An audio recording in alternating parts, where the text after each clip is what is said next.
Colorado's biggest weakness is the offensive line. So what does Deion Sanders do? He goes out and gets the best offensive lineman in all of high school football. You are Locked On Buffs, your daily podcast on the Colorado Buffaloes. Part of the Locked On Podcast Network, your team every day.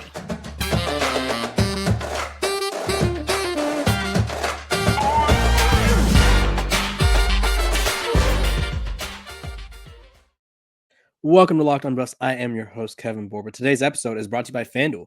Make every moment more. Right now, new customers can get $150 in bonus bets with any winning $5 moneyline bet. That's $150 if your team wins. Visit FanDuel.com/LockedOn to get started. We are also brought to you by the Locked On Podcast Network. It's your team every day for free and available, more free and available wherever you get your podcasts. Thank you for making us your first listen. I appreciate it.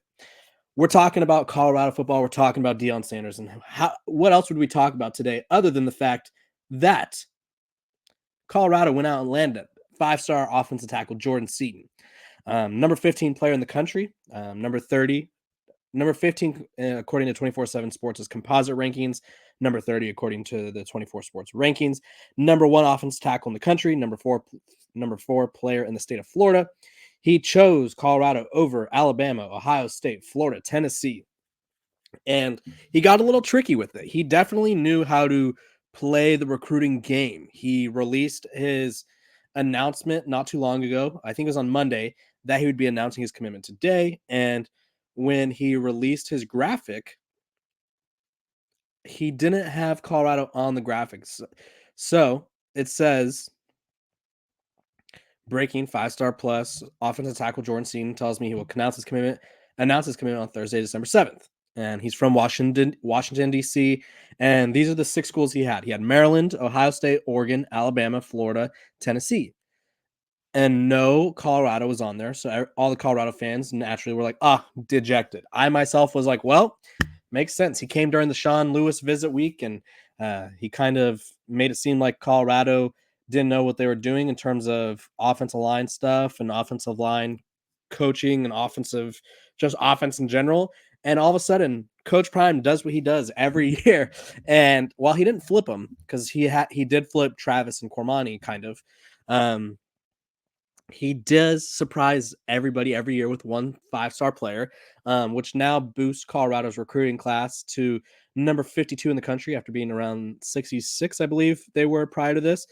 He's their highest ranked recruit, the third player ranked within the top 247, according to 24/7 Sports. And so realistically, what does this mean for Colorado? Well, for one, let's read his scouting report. So that way you guys could hear it from director of scouting from 24/7. He said one of the few offensive line prospects that has a chance to be a left tackle at the game's highest levels. Completely reworked his body from the first time he emerged on the recruiting scene as a freshman in the DC area, shedding a ton of bad weight while adding plenty of functional strength in the upper half. Updated measurements weren't available and prior to his senior season, but we believe he's to be hovering around somewhere around 6 foot, 290 pounds with a 6'10" wingspan. He's quick-footed, exceptionally agile for someone of his stature, constantly looks to finish where he started, mirrors well in pass protection with a sound, repeatable process, and advanced hand placement not only allows him to saddle up pass rushers and ride them out of the way, but also strike them and explode through defenders in run fits. He has no issues climbing, and he hit 17.7 miles per hour on the GPS tracker. So the big boy can move. What does this mean for Colorado? Well, you look at what they lost, what they had. Colorado's sack totals this season were only behind Old Dominion in terms of how many sacks they gave up. Jordan Sanders, their quarterbacks, because obviously Ryan Staub started the last game, were sacked a total of 56 times. Old Dominion had a total of 61, so not great for either of them. Colorado's offensive line lost their starting left tackle, which I wouldn't say they lost in terms of, they lost the player. They didn't lose someone who was a productive starter. We'll put it that way. I think that's a kind way to put it. Because realistically, Colorado, they had the worst offensive line. They were planning on bringing in new players, new everything. And so I think realistically, they had a lot of changes to make.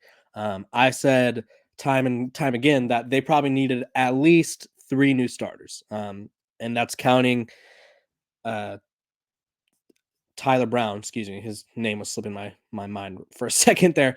They were losing him because of, or they were adding him, excuse me, because he didn't play this year.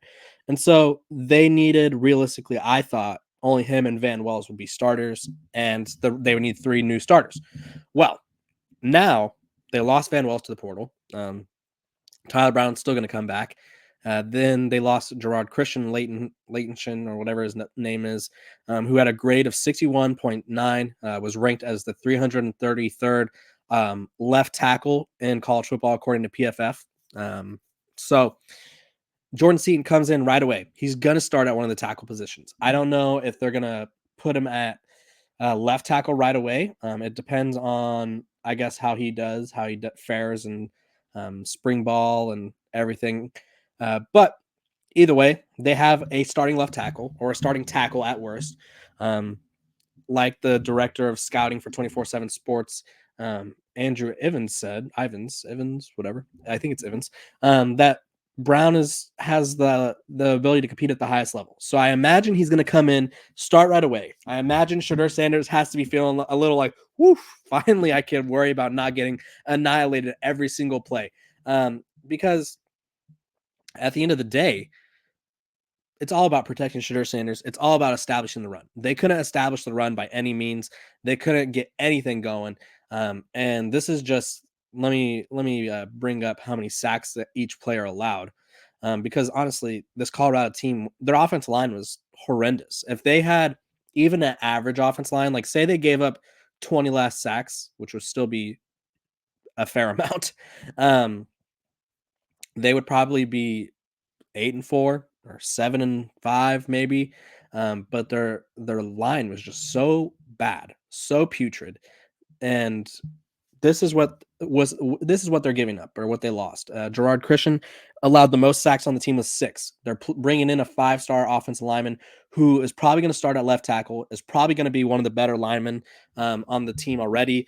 And realistically, we look at teams like teams like Texas, for instance. Kelvin Banks, left tackle, freshman, started right away, and he was a star. That's what Colorado needs out of him. They need him to come in right away, be a key contributor, be a starter, and they need him to adapt quickly. That's a lot to ask, but as a 5-star, who, if you guys didn't see his interview with, he was on the Herd, or not the Herd, Undisputed on FS1, he seems very confident. He seems like he's ready to take over college football right now, as a senior in high school, and I respect his confidence. But now he needs to back it up on the field, and he needs to earn that starting spot and go out there and protect Shadur Sanders' blind side, so that way they can continue to ascend as a program. Because obviously Colorado had a lot of issues this past year, but good for Deion Sanders. A lot of people were doubting him. I honestly thought the Jordan Seaton recruitment sweepstakes were over just because of all the lack of clarity on the offensive line, offensive coordinator. But Deion Sanders worked his magic, and he hired a new offensive line coach, which I'll get to later. But first, Deion Sanders wants more privacy. What does that mean? Is that ironic? I don't know. I'm going to talk about that. But first, a word from our sponsors over at FanDuel. As the weather gets colder, the NFL season is staying hot. The NFL offers on FanDuel are just all over the place, and they're perfect for you. Right now, new customers can get $150 in bonus bets with any winning $5 moneyline bet. That's $150 just if your team wins. If you've been thinking about joining FanDuel, there's no better time to get in on the action than right now. The app is super easy to use. There's a wide range of betting options that include spreads, player props, over-unders, and more. So visit FanDuel.com/lockedon and kick off the NFL season. FanDuel is the official partner of the NFL.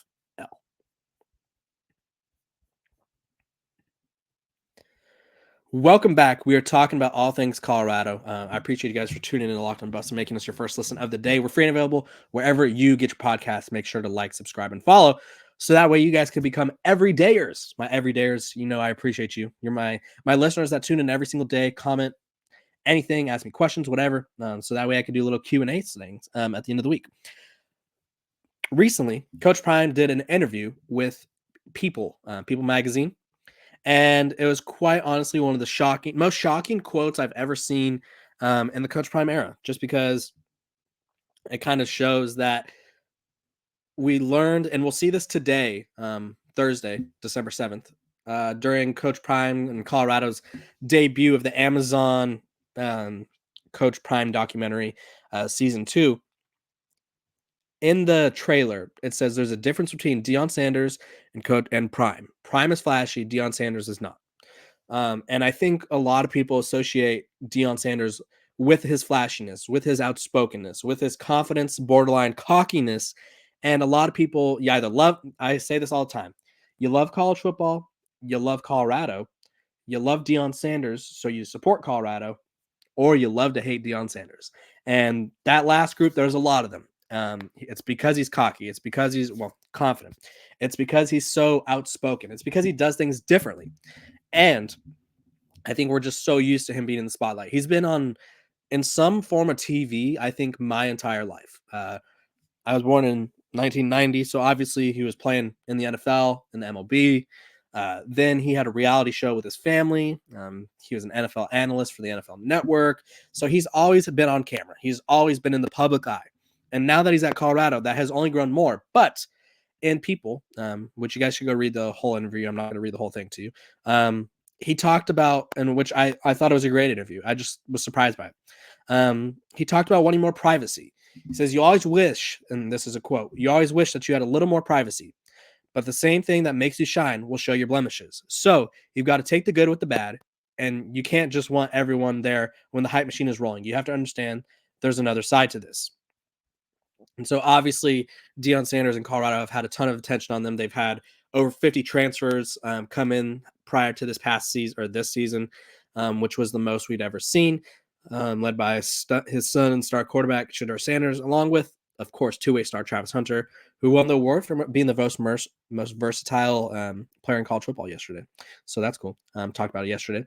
They started 3-0, being a ranked TCU team who was a double-digit favorite, and they beat Nebraska, who was also at one point a double-digit favorite. Colorado had all the attention in the world. They win an exciting game over Colorado State. The Rock is there. One of the Migos was there. I think it was Offset. And it's just one of those things where, it was Offset. It was just one of those things where Lil Wayne, The Rock, Rick Ross, Michael Irvin, Terrell Owens, they're always there. They're always attention. There's obviously a documentary being filmed. His own son is Well Off Media films behind the scenes. So he's literally on camera every second of the day. And people are always talking about him. People are always curious about him. Big Noon Kickoff was at Colorado for the first 3 weeks. ESPN College Game Day was there as well for one of the games. I think it was the Oregon game. Not in Boulder, but they were at Colorado's game at Oregon, I believe. Then Big Noon came back for USC. So there's so much attention around him. And I don't think he's overwhelmed, but I think he'd like to live life a little bit and not have to worry about all this attention. Now, granted, he brings it upon himself. So that's where I find it a little ironic, because I think he prides himself on being the most in touch coach, social media wise. He has a great social media presence, and it's kind of like, I won't say he's shying away from it, but it's just interesting. And then he also said, as a part of the interview, so you got to take the good with the bad. You can't just want everyone there when the hype machine is rolling. You have to understand there's another side to this. Obviously, he also had a public breakup with his fiance recently. But he was excited about what they did this year, Colorado. They started 3-0, ended 4-8, but he said it was a tremendous season of hope, and that's what we instilled, not just about the game, but we took that hope that we had for the season and funneled it into some aspect of your life. The hope that we have, we want you to take that as well and utilize it for life, talking about his players. Obviously, he may want more privacy, but as he continues to build Colorado, they're only going to continue to be the most talked about, most watched, most reported on team. I believe they were the most watched team in all college football this season.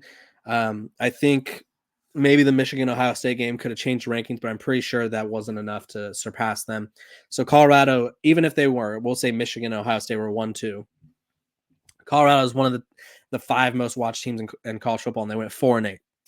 So the Coach Prime effect is there. I just thought it was interesting that he wants more privacy. I think it's an interesting statement, because it's like, it feels like he relishes on the attention, but maybe that's Prime and not Deion, if you know what I mean. Because obviously they're 2 different people within one person. I won't say it's a split personality, but I would say it's like an alter ego or persona. This episode of Locked on Buffs is also brought to you by our sponsors over at Prize Picks. PrizePicks is the most fun I've had, winning up to 25 times my money this football season, and now I can play during basketball season. You just select 2 or more players, pick more or less on the projected stats, and place your entry. With the basketball season here, you can now pick combo projections across football and basketball with the Specials League, a league created specifically for combo projections that includes 2 or more players from different sports or leagues. For example, LeBron James plus Travis Kelce at a 10.5-point combo of 3-pointers made plus receptions.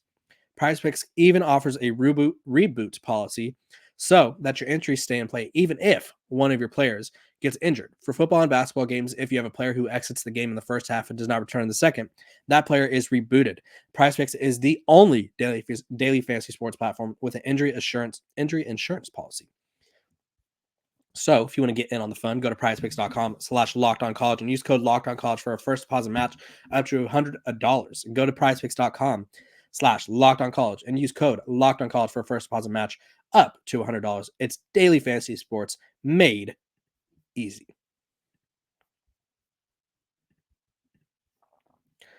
Welcome back. We are talking about Colorado's new offensive line coach. They finally, obviously, Bill O'Boyle followed Sean Lewis to San Diego State, as expected.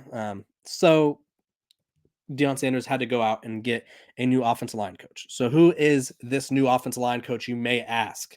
Well, his name is Phil Loadholt. A little bit about Phil.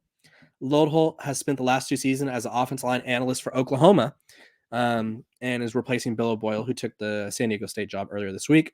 Obviously, Colorado's offensive line was terrible. I think everybody's to blame. I think everybody wants to put the blame on one person. You blame Bill O'Boyle for not, developing better or putting, I don't know. You blame him as the offensive line coach. He's just blamed by default. You blame Sean Lewis for not helping out Shedeur Sanders schematically. And then you have to blame Deion Sanders for not prioritizing the trenches. So I think the blame goes on everybody.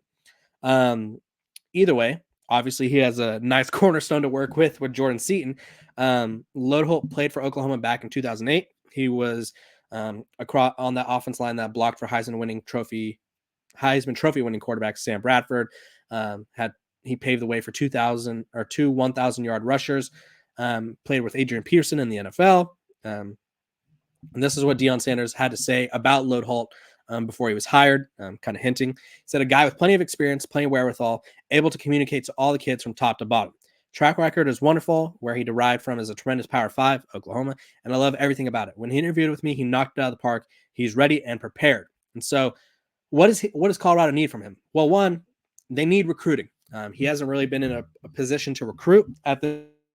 I don't think recruiting to Colorado is the hardest thing possible. I think it's just one of those things where he hasn't recruited yet, but Deion Sanders is there, so that helps. But if you get an endorsement from Deion Sanders, you see an improvement. All he has to do is improve this offense line, and all of a sudden, recruits are going to be like, oh, Colorado, because people are interested in Colorado. Deion Sanders is there. But it's like offense linemen are like, do I take that risk? And maybe it helps them bring in transfers because obviously they need to bring in some transfer help as well. So I like this hire from Deion Sanders. I think sometimes I didn't know where he was going to go with it either. I think sometimes when you bring in someone like Sean Lewis, who brings in his own guy, there's kind of like this built-in, like, okay, I have to take this guy. And I think the Sean Lewis experience, while it didn't end well, I think it had its bright moments, but I also think it was a flawed system because either way, and I've talked about this a couple days ago, and people aren't understanding what I'm saying about Sean Lewis. Sean Lewis took the Colorado job to get a head coaching job. I think Deion Sanders knew it was possible that Sean Lewis was going to get a head coaching job. I think that was kind of something that he was well aware. I think realistically, he would have liked Sean Lewis had things worked out to stay for another year, but he knew that there was always a 90% chance that Sean Lewis was getting a head coaching job. So, and with losing Sean Lewis, that means you lose the offensive line coach that he brought with him. It's just part of the game. But Coach Prime knows what he's doing. I like this hire. I'm excited to see how it works out in terms of development. But first, I'm excited to see how it works out in terms of recruiting. Obviously, Jordan Seaton's already on board. Are they going to flip the Oregon kid? Are they going to land some high-quality, high-profile transfer portal guys? We'll wait and see. But what I do know is that I will keep you guys updated every step of the way. This has been another great episode of Locked On Buffs.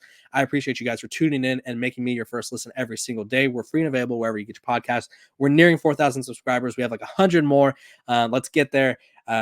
By the time early signing days here, we're going to have a lot of recruiting insiders on, so that way we can talk about everything they're hearing. And I hope to see you guys every single day. Comment any questions you have for me below, and I hope to see you guys tomorrow.